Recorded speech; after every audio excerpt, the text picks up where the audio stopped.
welcome back. This is Dean Van Dyke with From Battle to Business, and today I'm excited to welcome Greg Butcher from Blue Sky Equity Partners. Welcome, Greg. Thank you, Dean. Great to be here. Awesome. So in 60 seconds or less, tell us who Greg is.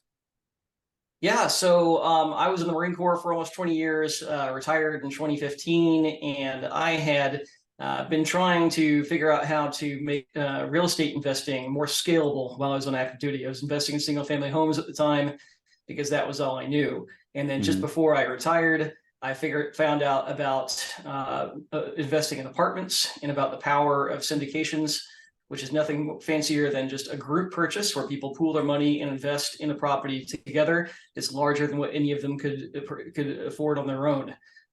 So I have made a business out of that. I did it part-time for a while I was still working as a defense contractor after I retired. Now I've left that behind and I'm doing this full-time. So our business, basically, we simplify investing in commercial real estate so that veterans and patriots can grow their wealth with confidence and leave the hard work to us. Nice. Congratulations. Not only in your retirement from Marine Corps, 20 years, is that what you said? Almost 20. I took the Almost early 20. retirement they were offering a couple of years ago, so it was a little over 18, actually. Nice. So to harken back to the Marine Corps, how did that shape who you are today? I mean, spending 18 years in the Marine Corps, and I'm sure you served in various theaters and overseas. How did that shape who you are today? Yeah, well, I'm sure that it would be no surprise to your audience, Dean, but a lot of it has been just the attention to detail, the diligence, the care, the personal investment that I put into everything I do, as well as the integrity and personal responsibility that I feel for all the projects that I work on. Nice. Well, I see you still got the short haircut, so it's I grew it long for the first year or so. I think everyone did, but longer, still not long. But eventually, I just realized that nice and short and neat is probably better for me. Well, other than the facial hair, I think you'd pass inspection. Maybe. Awesome. So you got started with single family homes, and then it sounds like you had an epiphany about multifamily. So tell us about that. Yeah, that's right. So, with single family homes, there's a lot of headwinds that you're going into. Even if you hire a property management company, the rate is not cheap for single family homes. The quality of property management that you get is pretty poor compared to with the professional management that you get with apartment buildings. So you're going to have to be doing some work no matter what. I had a couple properties on the East Coast, and then I moved to Germany for a few years, and I wasn't trying to get any more properties while I was there, but just even keeping up with things could prove to be, through email, proved to be difficult when I couldn't go see my property and see the condition. Right. And from there, I moved to the West Coast, so it didn't get any better then either. Yeah. With multifamily, really, you get a lot better economies of scale. The property management is much more professional as well as more affordable. It's much a lower percentage of the overall income that comes in. And as well as with a single family home, I'm either 100% occupied or I'm 0% occupied. It's either the money's there to pay the mortgage, or there's no more money to pay the mortgage, and I'm digging into my bank account. So with a 100-unit apartment building, if I'm 95% or even 90% occupied with 5 or 10% vacancy, well, that's still plenty of money to pay all the expenses for the property, and as well as paying the debt service on the loan, and still have cash flow left over for investors for the most part. Nice. So it's funny you bring that up about single family, because my bride and I had a similar situation. We were 1,500 miles away trying to manage a property, trying to find somebody to help manage it, and it just turned into it was a college town. So it wasn't hard to find renters, but the renter quality was questionable. And now my oldest son that we talked about before the show is dealing with it. He bought a house in Germany before he left. And I'm at Rose Army Barracks near Vilseck. He loved the area so much that for him, he loved Europe. He loves Germany. And he knows that the only folks that can rent that, well, actually the military does it, but is officers. So from a maturity perspective, I think he's okay, but it's still, you're right. If he has nobody in the house, it's, he's paying the mortgage on that thing. So Exactly. well, that's an interesting way to get started. I mean, single family homes and then, moving up to multifamily. What are some of the impacts that you've noticed with, or, maybe it hasn't been that big of an impact on the commercial side, but the interest rates, that have been hiked with the potential another increase in October. What's the impact on the commercial side? Yeah, so it's been an impact on properties that were already under ownership, and it's been an impact on the ability to get new acquisitions, new apartments, new buildings. So on the as far as the existing property side, if you were financed with fixed rate debt beforehand, then generally speaking, you should be okay. Right. The properties that I have that were financed with fixed rate debt beforehand, they're doing fantastic. We're still putting out, double-digit cash on cash returns to our investors. The ones that were financed with floating rate loans, that can be another problem. That can be that's another story, because the interest rates jumped tremendously. Now, most people who had floating rate loans purchased what's called a rate cap. It's got basically an insurance policy in a way that keeps the interest rate from going too high, where it really just reimburses them. So you just have to manage your cash flow, because you still got to make the whole interest payment to the bank, but then you get reimbursed from the rate cap policy. But so, those have become exceedingly more expensive, like 10 times more expensive, and a lot of that especially caught a lot of investors by surprise. So that has caused some deals that with floating rate loans that people bought before the rate started hiking, to have to stop distributions to the investors, and they're just trying to hold on and make sure they can cash flow so that eventually they can sell for profit, or later on down the road. Wow. So I was interesting. So that's similar, because was it 08 when the market crashed with the adjustable rate mortgages on the residential side? So it's similar to what happened there. I mean, there's a lot of homeowners underwater and interest rates going through the roof. So that's interesting. So I was reading in a study done by PricewaterhouseCoopers. And so when you go in to purchase a property, how many people are actually looking at that property to purchase it? Are you still in a bidding war, or is it kind of normalized a little bit and slowed down? Yeah, well, that's the other part of the equation I was just about to get to also, is as far as new acquisitions, the impact on new acquisitions. So it has slowed down the number of properties that are being sold right now, because basically, while pricing is down, the interest rates going up pushes the pricing down. So because of that, people who already own properties, the game is don't have to sell. Don't be forced to sell while the pricing is low. Just hold on, just like the single family homes they have in the East Coast. I call them my learning properties. I bought them a couple of years before the crash in 08, and then I moved to Germany and the crash happened, and I realized that I was upside down in those houses. But as long as I could cash flow and I wasn't forced into refinancing or selling anytime soon, then I was okay. And the same thing kind of applies right now. Okay, that makes a lot of sense. So the interest rates, pushing the prices down, folks wanting to hold versus sell, that really is important to know. And it sounds like was it through the trials and tribulations of single family investment that you've learned this, or did you have some kind of special training?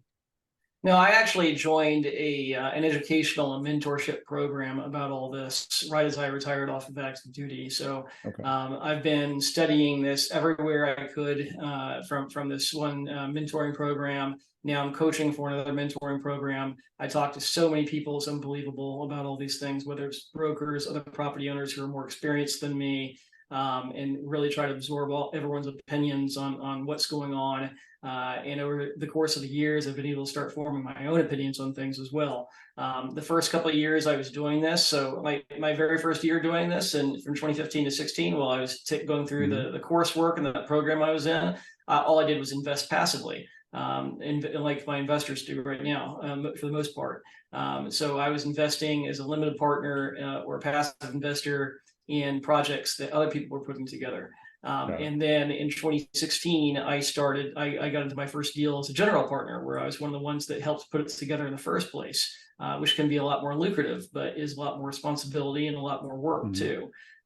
So as I look back at how we managed that property then, and I kind of chuckled because we really truly didn't know exactly how to manage the property correctly then. My knowledge about asset management has come a heck of a long way since then. So yeah, now we're in a position. Back then we were in an inflating market where no one was really talking much about asset management. You just buy, hold it for a few years, and sell a few years later, and the pricing had increased, and you made a killing, and everyone is fat and happy. But now times have gotten lean, and asset management and the ability to manage the property manager and really squeeze every nickel out of a property that you can be the difference between the property's business plan being a big success or kind of scraping by. Oh, wow. Okay. So interesting how you've, transitioned, so to speak. So if so you said you were a passive investor, and it sounds like that's what you help folks get started with this. How does someone get started passively investing the way you did? Yeah, well, first off is getting educated, and there's a number of ways to do that. There are some good books out there. There are education programs like the one I went through, but frankly, I don't think it takes an education program just to learn to invest passively. To invest actively as a general partner, yes, but not to invest passively. So it's really a matter of knowing knowing people who do this, knowing general partners like myself, who are also called sponsors, who offer these kinds of projects out there. So this is how the wealthy invest in private placement offerings like this. And it's one of those things that the majority of the public probably doesn't know too much about because the SEC has kind of sheltered them from it. So. Oh, interesting. Okay. I was listening to you. You were being interviewed on a podcast. I don't remember which one it was, and you mentioned something about a buy box. Tell us what that is or what it means. Oh yeah, a buy box is just like what the criteria are that you're looking for in a new acquisition. Okay. So like for me, I'm looking for properties in certain markets, mostly in Arizona. That's where I personally search for, but I would participate. Okay. If someone else found a property that in another market that was a strong market, that I might participate in it. So first off, it has to be the market that has to meet my criteria, and then the property itself has to be in a decent part of town with strong fundamentals behind it. Where it is right now, I'm looking for basically 1980s and newer properties for a few different reasons. I'm looking for not a brand new construction like 2020 or newer, or even 2015 or newer property. That's what we would call Class A, but I'm looking for something that's more like anywhere between the 80s and 2010. So, the 80s, maybe 90s, you might call that roughly a Class C. Or 90s and 2000s might be a Class B, a little more upscale. Class C is more workforce housing. Class B is more, a mix of blue and white collar kind of thing. I think of the movie Office Space and where the apartments they lived in, in that movie. So awesome movie. Yeah, it is a great movie. A lot of lessons in that movie too. Very true. Very true. Yeah. So I mean, it's criteria for as far as the property itself, physical criteria. Like I don't want to buy any buildings that have a boiler chiller. I've done that once. I won't do it again. I want individual utilities, individual metered for electric, and then being able to qualify for certain loan parameters also. So okay. So being a veteran, so have you leveraged those SBA programs that are specific for veterans, or don't they apply? I have not. I don't believe they apply for this kind of thing. Okay. Although I am researching at least getting the veterans-owned small business certification. That is something Mhm. I'm researching right now. I just haven't gotten through all the steps of it yet, so that I can put that on my website and everything, and give people a better feeling of comfort. So, but other than that, no, it doesn't typically apply to this kind of business because I don't have any kind of goods sold or services sold. Oh, sure. People aren't really, they are investing into a new LLC that we are forming to with all of the other investors in the project to buy an apartment building. It's a single purpose entity, just for nothing else. So just because Oh, we're talking about okay. different entities like that, then I don't think the SBA programs would apply there. They would not, now that I know that piece of information. Um, so what are the, so you mentioned Arizona. Is the Phoenix area a hot market, or is it more like a tier 2 type city in Arizona that's more the where you're looking? Yeah, so Phoenix is the primary market in Arizona, and up through about a year ago, it was one of the hottest markets in the country. Oh, In 21 to the beginning of 22, it had 27% year over year rent growth.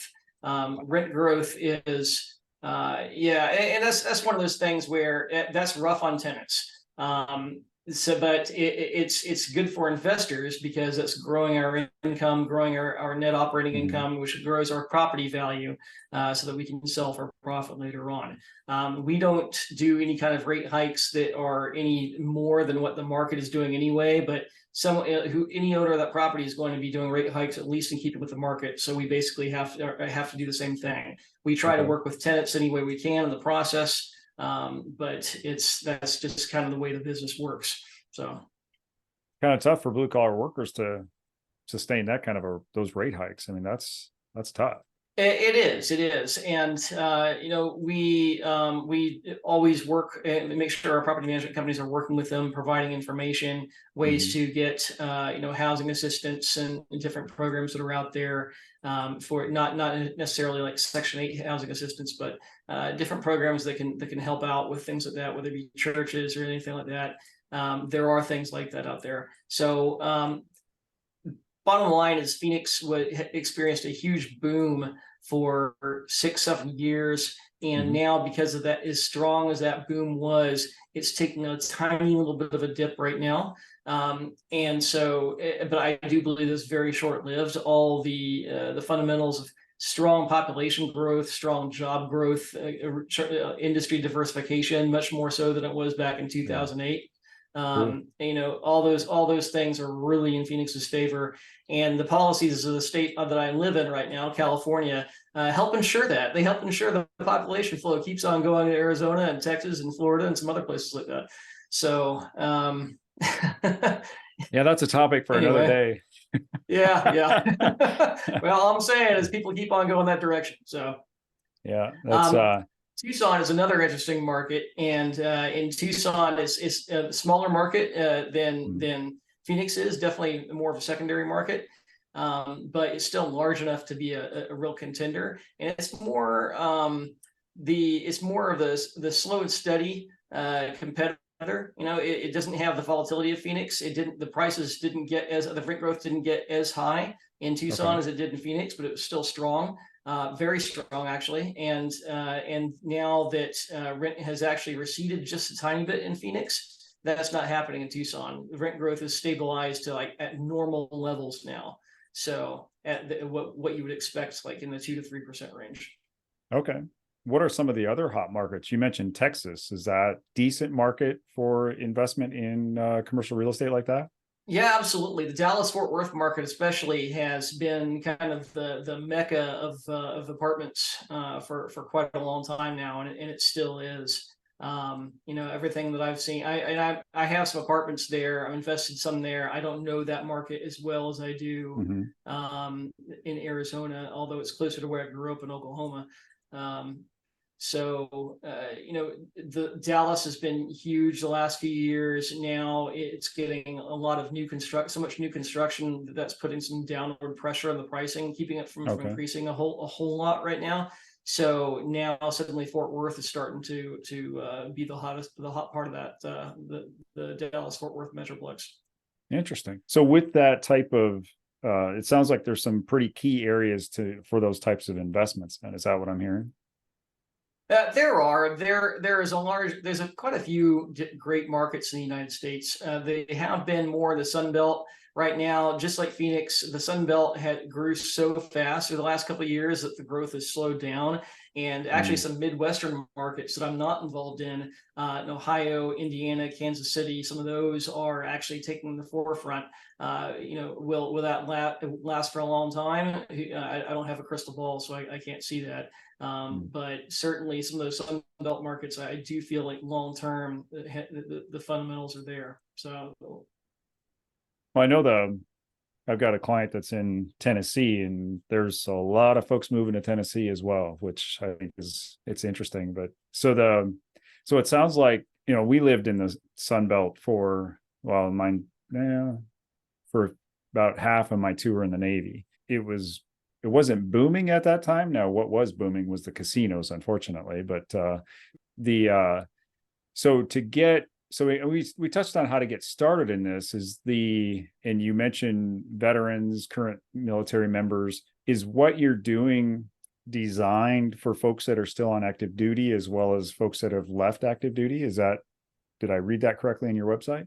It certainly can be, absolutely. Now there is a certain entry threshold on a lot of the projects, and it's not the same on each one.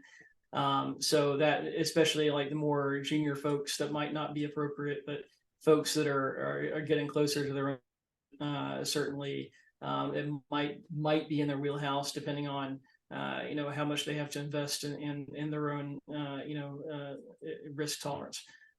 So a lot of people want to invest in projects like these because maybe they've got a lot of their money in the stock market, whether just their brokerage account or thrift savings plan or whatnot, or in different things, or if they've gotten out of the military, in their 401k. But they're concerned about the volatility of the stock market, and they kind of want to reduce their exposure there and diversify some. Others are playing catch up with their retirement plans, and they need some kind of higher returns, something that gives higher returns than what the stock market does. And this usually does that exactly. I mean, we look for deals where we can roughly expect to double people's investments within about a 5-year time horizon. Okay, so that's a pretty good rate of return. Yeah, and then a lot of people just know that real estate has been one of the best ways in history to build wealth, but they just don't want to put the time into being a landlord. They don't want to deal with all the headaches. They don't want to deal with the tenants, termites, and toilets and all that junk. And so we don't do that. I don't do that either, but I deal with the property management company that does do that. So it's passive for the passive investors. It's not passive for general partners like myself. It can be a lot of work, but it's lucrative for all of us, for the entire team. And our deals are structured that way so that we're incentivized to make the deal perform better for the passive investors, and everyone makes money together this way. Nice. Well, I have to say this has been it's intriguing, and it's one of the areas of I know from an education perspective, have a lot to learn. So, as we come to the end of this and land this plane on an aircraft carrier, not a piece of concrete, for the Air Force folks that are listening. If you had, what are your top 3 books that you'd recommend and why? Okay. I would say first off is The Cash Flow Quadrant by Robert Kiyosaki. So that's a lesser known one than Rich Dad Poor Dad, but it was the second one after that. Rich Dad Poor Dad was the one that first got me interested in real estate in the first place. It was the first thing that opened my eyes to the possibility of something besides W-2 employment. But it's also a lot of theory and inspirational, and The Cash Flow Quadrant is the first book he put out that is more practically oriented. Wow. it goes through the four different types of ways to earn income as an employee, self-employed, is investing, or as a business owner. And then his tax guy, Tom Wheelwright. Well, that gets to another book, which is Tax-Free Wealth by Tom Wheelwright, who is actually Robert Kiyosaki's tax advisor. And he takes that same cash flow quadrant and then discusses the different tax brackets that apply to them, so those different quadrants, and the reasons why. And reasons why someone who is self-employed, like an attorney, can pay a heck of a lot of taxes. Can pay if they're earning good incomes, they can pay, as a self-employed person, up to 60% of their incomes as taxes. And why a small bit, or not as small, but just business owners and investors can get to where legally where they are paying zero in taxes, because or at least lower taxes, because they are putting something back into the economy. The IRS incentivizes them to produce for this country, so they get tax breaks for doing that. And then the third book I would say is a book called Who Not How. I forget the author's name right now, but it's a great book that I love, because the whole precept of it is, instead of figuring out how to do something, especially for a small business owner, instead of trying to figure out how to do every little thing, focus on who you can partner with, who knows those skills, who you can hire, who knows those skills, who you can bring onto your team in some way, shape, or form, who knows how to do what you don't know how to do. So you're focused on the who and not the how. Nice. I love all those. I love those books. I've read the Rich Dad Poor Dad, but I wasn't familiar. I may have heard of the cash flow quadrant, but I'll have to check that one out. It's a good one. It's interesting talking about taxes. Most of the folks that haven't done their job in Washington, D.C., sounds like we have another pending shutdown, of which our fellow folks in the military won't get paid, unfortunately. That's but right. They're still going to get paid. That's my ad for the moment. But that just irritates me to no end. Me also. So I'll have to check those books out, because I'd love to figure out how to reinvest back in the economy and not avoid, but because I paid my fair share throughout my life and still do, but that tax burden. So absolutely. Well, Greg, this has been insightful. I greatly appreciate it. And I will give you the last word. Well, thank you, Dean. I appreciate it. I just appreciate the opportunity to appear here. And I think I kind of went through all the main points I wanted to hit on the show. I'll just say that if your listeners want to reach out and learn more about what it is that I do, they can find me at my website, which is bluesky-equity.com. There's no E in blue, it's BLUSKY, but if they forget and put the E in there, it'll redirect anyway, so it's fine. So bluesky-equity.com, and there'll be a pop-up that'll pop up on the website that offers a free webinar that we have, about 30 minutes long, called How to Recession-Proof Your Retirement with Hands-Off Real Estate Investing. And that basically gives you the gist on how these projects work. It gives you a few case studies and some of our past projects, and tells a little bit more about us as well. Well, nice. Well, folks, you know where to check Greg out at. It's Blue Sky Equity Partners. We'll include that in the show notes as well, so that folks know where to find you. And again, thank you so much for coming on as a guest, and greatly appreciate having you. Thanks a lot, Dean. I really appreciate the opportunity to be on the show.